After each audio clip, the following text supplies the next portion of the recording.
आप देख रहे हैं के न्यूज, खबरों का सारथी।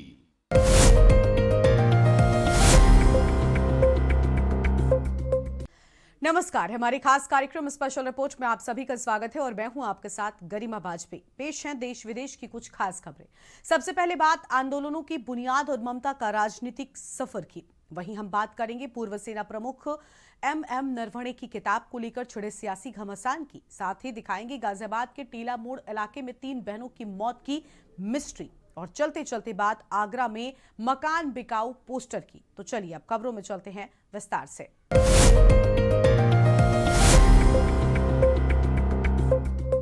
पश्चिम बंगाल की चुनावी तपिश अब कोलकाता की गलियों से निकलकर दिल्ली के सियासी गलियारों में पहुंच गई है। मुख्यमंत्री ममता बनर्जी ने अपनी लड़ाई का केंद्र बदल दिया है। मुद्दा है एसआईआर का और मैदान है देश की राजधानी। कई दिनों से दिल्ली में डेरा डाले ममता ने चुनाव आयोग से लेकर सुप्रीम कोर्ट तक मोर्चा खोल दिया है। क्या ये ममता बनर्जी का मास्टर स्ट्रोक है? देखिए हमारे इस खास रिपोर्ट में। ममता बनर्जी का सियासी मकसद, कोलकाता के बजाय दिल्ली को बनाया युद्ध का मैदान। बीजेपी और चुनाव आयोग की कार्य प्रणाली पर कड़े सवाल। कानूनी लड़ाई के साथ साथ सड़क पर जन आंदोलन।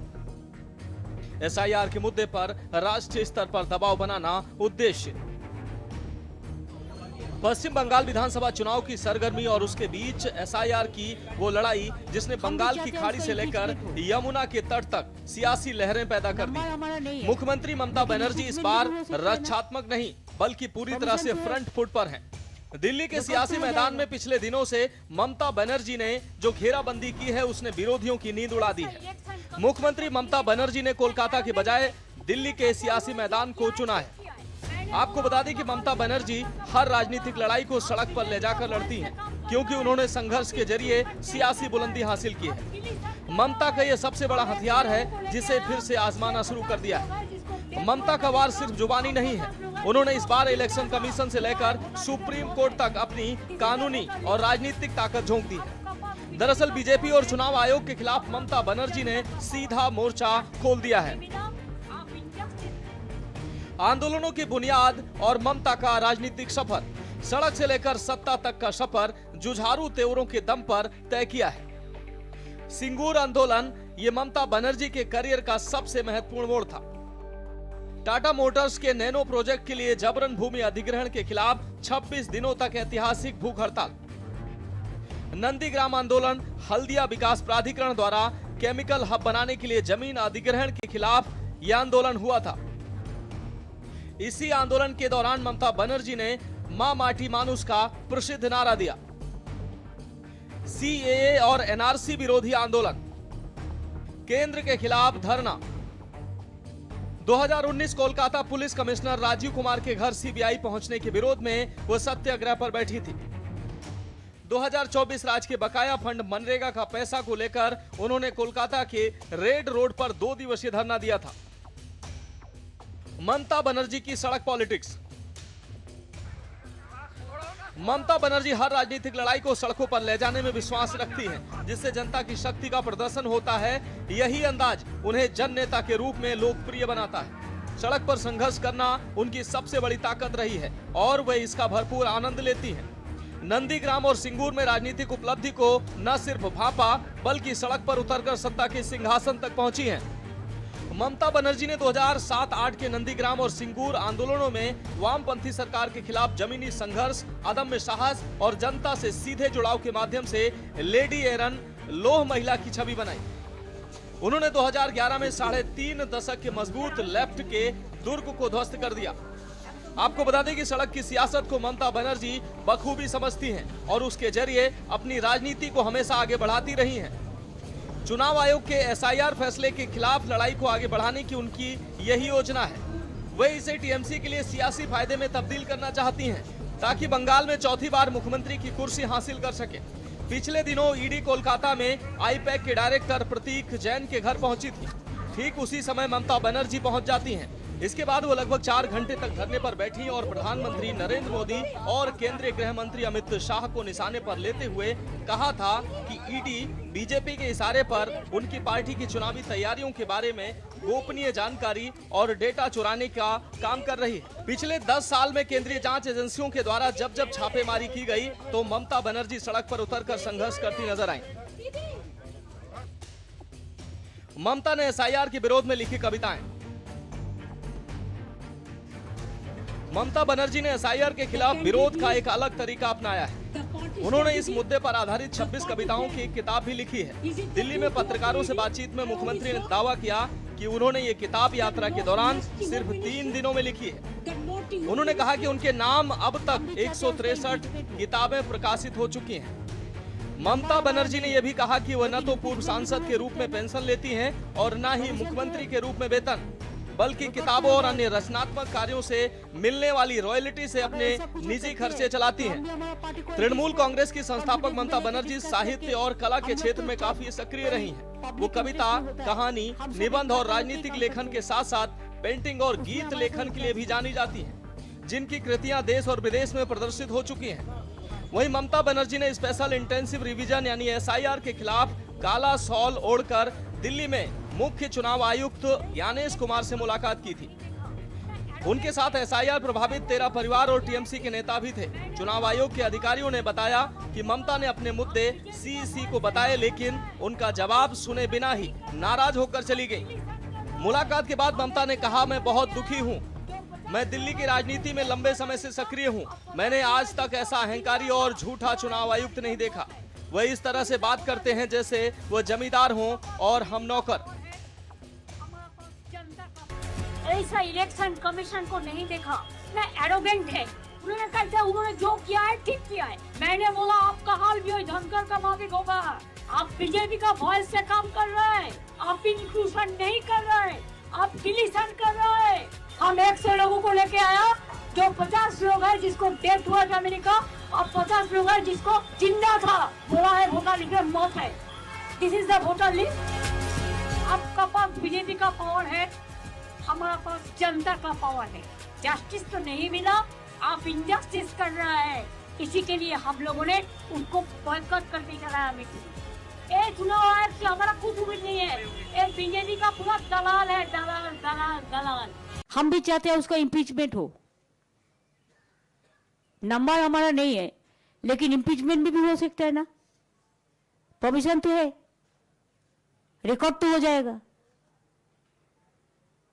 अगर ऐसा कुछ वो करते हैं तो हम भी हमारा पार्टी को एमपीस को कॉन्फिडेंस में लेके डिस्कस करके, हम लोग तो जब कोई पब्लिक इंटरेस्ट में होता है हम सब इकट्ठा होकर ही काम करते हैं, उसमें हमारा कोई एतराज नहीं है। सियासी पंडित जानते हैं कि ममता बनर्जी को कमजोर समझने की गलती भारी पड़ती है। ममता ने अपनी राजनीति की हर बड़ी ईंट संघर्ष के जरिए रखी है। जब जब उन पर दबाव बढ़ा है, उन्होंने लड़ाई को सड़क पर ले जाकर जनता की अदालत में रखा है। एसआईआर के मुद्दे पर भी वही पुराना अचूक हथियार फिर से आजमाया जा रहा है। अब सवाल यह है कि क्या ममता बनर्जी का ये आक्रामक अवतार बंगाल की चुनाव की तस्वीर बदल पाएगा? क्या दिल्ली में किया गया ये कैंप बंगाल की सत्ता के सिंहासन तक पहुंचने का रास्ता साफ करेगा? फिलहाल दीदी ने यह साफ कर दिया है कि वो पीछे हटने वालों में से नहीं है। वहीं फिलहाल दिल्ली की सियासी हलचल बता रही है कि बंगाल की लड़ाई अब सिर्फ एक राज्य की नहीं बल्कि देश की सबसे बड़ी राजनीतिक जंग बन चुकी है। स्पेशल डेस्क के न्यूज इंडिया।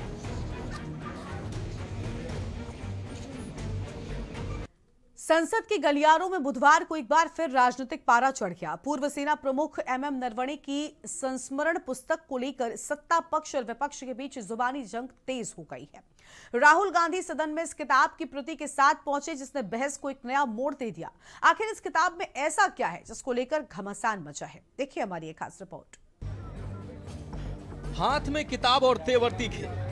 कांग्रेस नेता राहुल गांधी जब सदन पहुंचे तो उनके हाथ में पूर्व सेना प्रमुख जनरल एमएम नरवणे की चर्चित किताब 4 स्टार्स ऑफ डेस्टिनी थी। इस किताब को लेकर घमासान की मुख्य वजह इसमें अग्निवीर योजना और चीन के साथ सीमा विवाद पर किए गए कुछ कथित खुलासे। विपक्ष का दावा है कि किताब के अंश सरकार की नीतियों पर सवाल उठाते हैं। दूसरी ओर सरकार और सत्ता पक्ष ने इसे विपक्ष का प्रोपोगेंडा करार दिया है।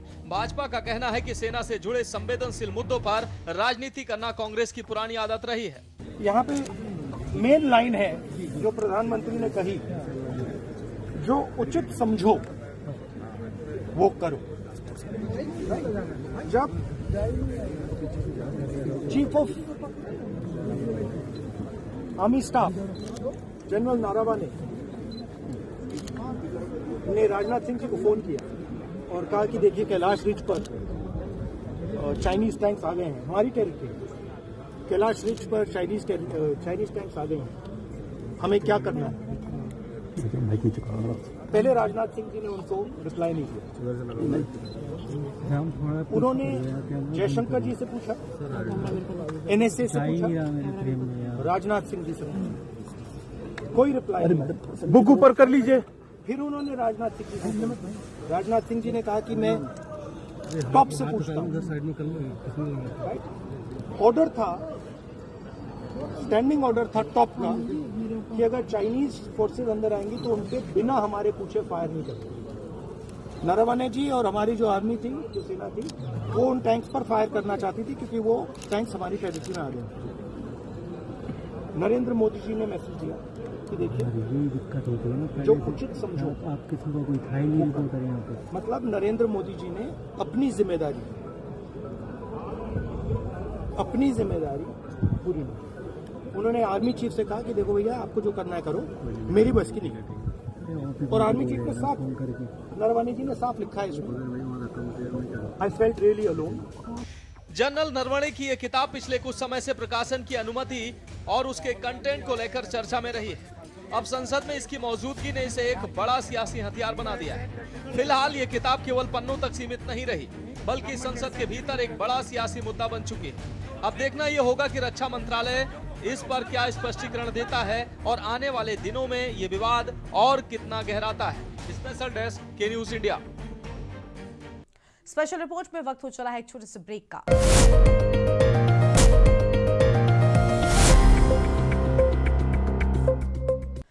गाजियाबाद का टीला मोड़ इलाका, शाम का वक्त था, लोग अपने घरों को लौट रहे थे, लेकिन अचानक ही एक गगनचुंबी इमारत की नवी मंजिल से 3 परछाइयां नीचे गिरी। चीख पुकार मच गई और जब तक धूल छट्टी, फर्श पर 3 मासूम जिंदगियां दम तोड़ चुकी थी। 3 सगी बहनें, तीनों नाबालिग। आखिर क्या था वो दर्द जिसने इन्हें मौत को गले लगाने पर मजबूर कर दिया? क्या ये सिर्फ एक हादसा है या इसके पीछे कोई गहरा राज है? ये रिपोर्ट देखें।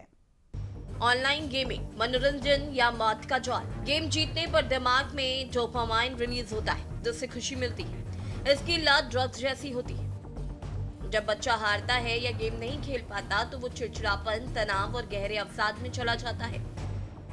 रात भर जाग कर खेलने से दिमागी संतुलन बिगड़ता है। बैटल रॉयल जैसे पबजी या फ्री फायर जैसे गेम्स बच्चों में आक्रामकता भर देते हैं। वे असल जिंदगी और वर्चुअल दुनिया में फर्क करना भूल जाते हैं। बच्चे गेम में स्किन्स या लेवल्स खरीदने के लिए माता पिता के बैंक खातों से चोरी छिपे पैसे खर्च करते हैं। कई गेम सब सट्टेबाजी और वित्तीय जोखिम से जुड़ गए हैं, जो किशोरों को कर्ज के दलदल में धकेल देते हैं। ऑनलाइन गेम्स के चैट रूम्स में बच्चे अनजान लोगों के संपर्क में आते हैं। यहाँ उन्हें ब्लैकमेल किया जा सकता है। ये सिर्फ 3 मौतें नहीं हैं, ये हमारे समाज और परवरिश के तरीके पर भी सवाल है। ये वो सोसाइटी है जहाँ खुशियों की गूंज होनी चाहिए थी, लेकिन अब यहाँ सिर्फ सन्नाटा है और पुलिस के बूटों की आवाज है। गाजियाबाद के टीला मोड़ थाना क्षेत्र में मंगलवार शाम जो हुआ उसने हर किसी का दिल दहला दिया। एक ही परिवार की 3 बेटियों ने नवी मंजिल से मौत की छलांग लगा दी। पुलिस के मुताबिक तीनों बहनें नाबालिग थीं। जैसे ही ये खबर फैली, पूरे इलाके में कोहराम मच गया।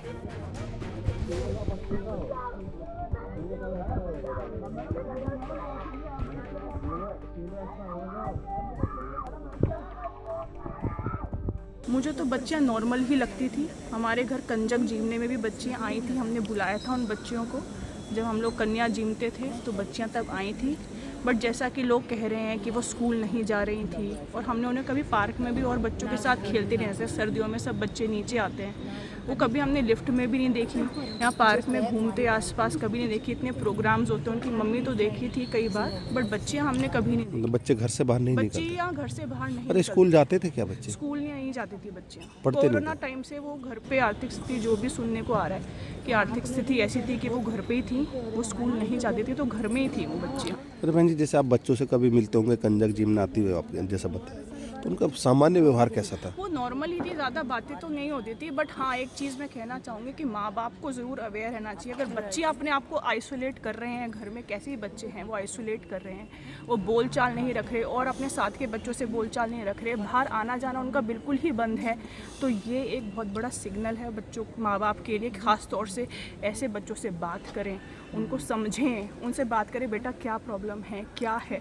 अगर वो देख रहे हैं कि बच्चे बहुत ज़्यादा मोबाइल में या किसी चीज़ में घुसे में, तो देखें मोबाइल में किस तरह की जानकारी ले रहे हैं, तो क्योंकि बच्चा अपनी मर्जी से ऐसे वायलेंट गेम्स नहीं करता अगर वो मेंटली डिस्टर्ब ना हो। बहुत अच्छे हैप्पी गेम्स भी होते हैं, बट एक बच्चा क्यों ऐसा वायलेंट गेम चूज़ करेगा? जब तक वो इमोशनली डिस्टर्ब नहीं होगा, तो बच्चों से बात करें। माता पिता के लिए चेतावनी के संकेत, बच्चे का अचानक गुमसुम हो जाना या कमरे में बंद रहना, मोबाइल छीनने पर अत्यधिक गुस्सा या हिंसक होना, नींद के पैटर्न में अचानक बदलाव आना, पढ़ाई के ग्रेड्स का तेजी से गिरना। घटना की जानकारी मिलते ही पुलिस के आला अधिकारी मौके पर पहुंचे। फॉरेंसिक टीम ने कमरे की तलाशी ली। सबसे बड़ा सवाल यह है कि क्या वहां कोई सुसाइड नोट मिला। सूत्रों की माने तो पुलिस को अभी तक कोई ठोस वजह हाथ नहीं लगी। पुलिस ने तीनों बहनों के मोबाइल फोन जब्त कर लिए हैं। उनके सोशल मीडिया अकाउंट्स की जांच की जा रही है। क्या वो किसी के दबाव में थी या फिर ये एक सामूहिक आत्मघाती कदम था? जांच के घेरे में परिवार के सदस्य और आसपास के लोग भी हैं। 4 फरवरी के अर्ली मॉर्निंग में, अर्ली आवर्स में करीब 2 बजे PRV के माध्यम से सूचना प्राप्त हुई, जिसमें 3 लड़कियों ने ऊपर से कूदने की सूचना प्राप्त हुई थी। यहाँ मौके पे आके देखा तो तीनों बच्चियों को अस्पताल शिफ्ट कराया गया, जहाँ उनको ब्रॉड डेड डिक्लेयर कर दिया गया था। अभी तक की जो जांच हुई है, इसमें ये सामने आया है कि ये जो तीनों लड़कियां हैं, इन्होंने सुसाइड किया हुआ है, और जो हमें इससे संबंध में एक सुसाइड नोट भी प्राप्त हुआ है, जिसकी अधिक जांच की जा रही है, और इन्हीं तथ्यों के आधार पे आगे की कार्रवाई की जा रही है। सुसाइड नोट पे क्या लिखा है सर? सुसाइड नोट पे क्या लिखा हुआ है? देखिए, जितना अभी तक जांच हुआ है उसमें किसी भी ऐप का स्पेसिफिक नाम नहीं है। एक जो बताया उसमें लिखा गया है, उसमें इतना क्लियर हो रहा है कि ये जो तीनों लड़कियां थी, ये कोरियन कल्चर से इन्फ्लुएंस थी, और उसी के बारे में ये सारा नोट लिखा हुआ था उन्होंने, और उसी के चलते उन्होंने ये सुसाइड किया हुआ। 50 दिन 50 टास्क की कुछ तस्वीरें आ रही हैं, उसमें अलग अलग टास्क लिखे हुए हैं कि पहले दिन ये करना है। क्या वो भी आपकी इन्वेस्टिगेशन का हिस्सा है? नहीं, अभी तक ये हमारी इन्वेस्टिगेशन में नहीं आया है, और अगर आगे आता है तो इसके बारे में आपको क्लियर किया जाएगा। फैमिली कह रही थी सर कि गेम खेल रहे थे, टास्क था और कल फाइनल टास्क था। ऐसे कोई तथ्य अभी सामने नहीं आए हैं, और अभी जितनी बात हुई है तो उनको भी ये सारी चीज़ें लोगों से बात करके ही पता चला है, और इस कोई टास्क के बारे में अभी कोई भी कंक्लूसिव नहीं है। अच्छा सर, तीनों बच्चियां क्या स्कूल जाती थी सर? अभी इनका स्कूल में जाने का नहीं पाया गया है। पिछले 2 साल से इनका स्कूल जो था कंटिन्यूस नहीं था। वजह सर? इनके जो परिवार द्वारा बताया गया है तो ये एकेडमिक्स में इतनी ठीक नहीं थी, और इनके इसी वजह से उन्होंने कंटिन्यू नहीं किया था। तीनों का एक साथ?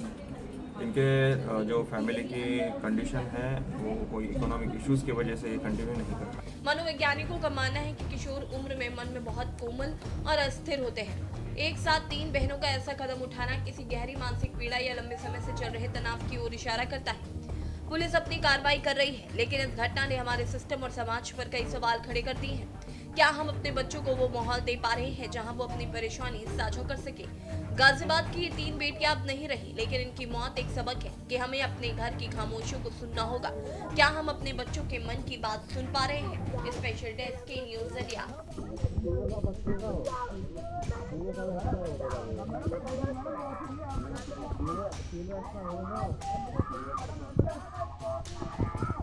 ताजनगरी आगरा से एक ऐसी खबर सामने आ रही है जिसने पुलिस प्रशासन के दावों की पोल खोल कर रख दी है। यहां के भगवान नगर कॉलोनी में आज भगवान नहीं बल्कि खौफ का निवास है। हालात इतने बदतर हो चुके हैं कि एक या दो नहीं बल्कि 40 से ज्यादा घरों के बाहर मकान बिकाऊ है कि पोस्टर चस्पा कर दिए गए हैं। आखिर कौन है वो दबंग जिनसे डरकर लोग अपना आशियाना छोड़ने को मजबूर हो गए हैं? क्या आगरा पुलिस सो रही है और आखिर क्यों ऐसा हो रहा है, देखिए इस खास रिपोर्ट में। आगरा, मकान बिकाऊ पोस्टर, भगवान नगर कॉलोनी में दहशत का माहौल। 40 से अधिक मकानों पर लगे मकान बिकाऊ के पोस्टर। 2 दबंग युवकों की धमकियों व मारपीट से लोग परेशान। पुलिस शिकायतों के बावजूद ठोस कार्रवाई न होने का आरोप। दहशत में लोग मकान बेचने का कर रहे फैसला। लोगों को समझाने में जुटी पुलिस। ये तस्वीरें किसी फिल्मी सेट की नहीं है, बल्कि आगरा के पौष कहे जाने वाली भगवान नगर कॉलोनी की है। यहाँ दीवारों पर लगे ये पोस्टर चीख कर प्रशासन की नाकामी बयां कर रहे हैं। कॉलोनी के करीब 40 परिवारों ने सामूहिक रूप से अपने घरों के बाहर मकान बिकाऊ है लिख दिया है। वजह, इलाके के 2 दबंग युवक जिन्होंने पूरी कॉलोनी का जीना मुहाल कर रखा है। यहाँ के निवासी कहते हैं कि साहब हम यहाँ नहीं रह सकते। आए दिन मारपीट होती है, धमकियां दी जाती हैं, पुलिस के पास जाते हैं तो सुनवाई नहीं होती। अब घर बेचकर जाने के अलावा हमारे पास कोई रास्ता नहीं है। आरोप है कि इन दबंगों की गुंडागर्दी की शिकायत कई बार स्थानीय पुलिस से की गई, लेकिन पुलिस ने ठोस कार्रवाई करने के बजाय खाना पूर्ति की। इसके पीछे इसकी वजह ये है, हम लोग यहाँ के बहुत परेशान है। आए दिन ये लोग गुंडागर्दी करते हैं, गाली देते हैं, मारते हैं, पीटते हैं। घरों में घुसकर ये सामने सनी और इनके खानदान के सारे बच्चे, शहजाद के बच्चे हैं, 4-5 जने, ये दिन भर आए दिन उदम करते रहते हैं सुबह से शाम तक। करीबन 4-5 लोग हैं ये। डेली सर 12 महीने यही विवाद रहता है सुबह से शाम तक। सारे कॉलोनी वाले परेशान हैं। आए दिन सर कुछ ना कुछ करते ही रहते हैं ये लोग। सर हम इनको यहाँ से निकलवाना चाहते हैं। इनकी बेटी भी बहुत परेशान करती है। हम लोग जाएंगे यहाँ से सर, हम लोग जाएंगे यहाँ से और क्या करेंगे? धीरे धीरे सब एक एक करके मकान बेचेंगे सर। इसीलिए पोस्टर लगाए हम लोगों ने। लगभग सर 40 मकान है सर। 50-60 सर एकजुट है, बिल्कुल एकजुट है सर। बिल्कुल जाएंगे सर। इसकी वजह क्लियर है सर। इन लोगों ने बहुत ही ज्यादा आतंक मचा रखा है। ये आतंक आज से नहीं, 10 साल से इनकी कहानी चल रही है, लेकिन इन्होंने कल तो कुछ ज्यादा ही बदतमीजी पेश कर दी है, खासतौर से मेरे साथ। कि मैं अपनी बालकनी में खड़ी थी, ये सारे आम गंदी गंदी गालियां दे रहा था। गालियों की भी लिमिट नहीं थी इसकी लैंग्वेज हद से पार हो चुकी थी। और गालियां बकते बकते मेरे घर के अंदर घुस आया और मेरे पे हमला करने की इसने कोशिश की।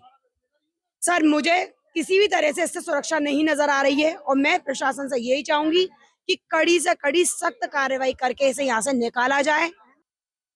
बिल्कुल एक्शन लिया गया है। इस कॉलोनी में निरीवार हुआ था इसका नाम है सनी, और इसे सपोर्ट करने के लिए इसकी बहन है, और जो कि शादीशुदा है, कुंवारी नहीं है, शादीशुदा है। शादीशुदा होने के बावजूद भी यही रह रही है। एक छोटे से मकान के अंदर 2 कमरों का सेट है आपकी कहने का, और 2 भाई भी शादीशुदा हैं। और देखा जाए तो एक कांड करता है और सबरे सपोर्ट में खड़े रहते हैं। अब सर हम इन लोगों के रहते रहे, हम सुरक्षित नहीं है, किसी भी प्रकार से सुरक्षित नहीं है। छोटे छोटे बच्चों का साथ है, हम अपने घर को कैसे सुरक्षित रखें और अपने आप को कैसे?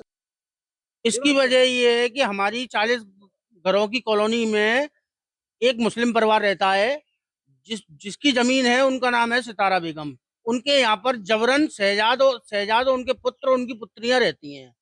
ठीक है, इनका रोज का काम है लड़ाई झगड़ा, मारपीट करना, घरों में घुस करके मारपीट करना, डंडे लाठियों से मारपीट करना, गोश्त मांस पकाते हैं, घरों में फेंकते हैं, बच्चों को खेलने नहीं देते, ऑटो चलाते हैं, इस तरीके से चलाते हैं कि बच्चों को चोटिल हो जाएं। मतलब कि ये बात 2022 में भी, और जो सनी लड़का है उस पर कई मुकदमे भी पंजीकृत हैं। 40 परिवार पीड़ित हैं। हमने तो सोच लिया, अगर प्रशासन, बीजेपी सरकार, कमलानगर थाना, आगरा के एसपीसीडी डीएम से मैं सभी को गुहार यही लगाता हूँ, पुलिस हमारी कोई हेल्प किसी भी प्रकार की नहीं कर पा रही है। जब पानी सिर से ऊपर गुजर गया तो लोगों ने ये कड़ा कदम उठाया। बहरहाल खबर फैलते ही पुलिस महकमे में हड़कंप मच गया और आनन फानन में पुलिस टीम मौके पर पहुंची। फिलहाल पुलिस लोगों को समझाने का प्रयास कर रही है और सुरक्षा का भरोसा दिलाने में जुटी है। लेकिन सवाल यही है कि क्या पोस्टर हटने से खौफ खत्म हो जाएगा यहाँ के लोग डरे हुए हैं और पुलिस के आश्वासनों पर उन्हें अब भरोसा नहीं है। देखना होगा कि क्या योगी सरकार की जीरो टॉलरेंस के दावे इन दबंगों पर भारी पड़ते हैं या फिर इन 40 परिवारों को अपना पुश्तैनी घर छोड़कर दर दर भटकना पड़ेगा। स्पेशल डेस्क के न्यूज़ इंडिया। स्पेशल रिपोर्ट में आज इतना ही। तमाम बड़ी खबरों के लिए बने रहिए के न्यूज़ इंडिया के साथ। नमस्कार।